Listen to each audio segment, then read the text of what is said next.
in terms of just the magnitude and the creation and the conversations, the negotiations, it's so new. But when you break it really down, you're just having a conversation with people who might not speak the same language as you, but we must find a way to work through that. But coming from a small village in Shrule on the border between Mayo and Galway to institutions here in Strasbourg as well as Brussels, it is quite different. But difference often challenges the best, and I'm looking forward to seeing and working with not just the EPP group, but with every group over the next 5 years. It's interesting you talk about Shrule and a small area in Mayo.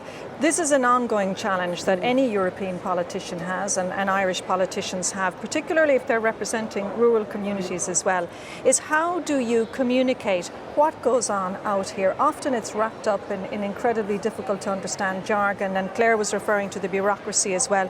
How do you make what's going on here relevant to the people, or communicate the fact that it's going to be relevant to the people back home? Well, I've spent the last couple of weeks since being elected in the TF in Castlebar over a month ago at this point, in the case of how do we break it down that I can discuss and be in depth with my constituents as equally representing strongly and proudly here. And it is going to be challenging, but anything, when we talk about legislation, when we talk about policy, when we talk about being change makers, the aim of the game is always to make it relevant at home. But it is difficult. It is going to be difficult. But for me, two committees that I hope to be sitting on is EMPL and LIBE. And can you just explain what they are? Yeah, so EMPL, and again, I'm still learning too. EMPL in terms of employment law, legislation around work-life balance, gender pay gap, gender pensions is probably the big notes that you hear about that. With LIBE, it's a little bit more about diversity and bringing balance to our policy as well as those who are working. So they cross over quite a bit.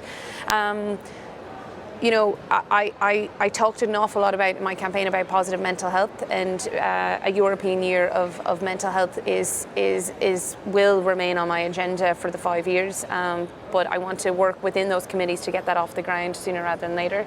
There are 11 Irish MEPs, but there are 751 MEPs in total in this enormous chamber here.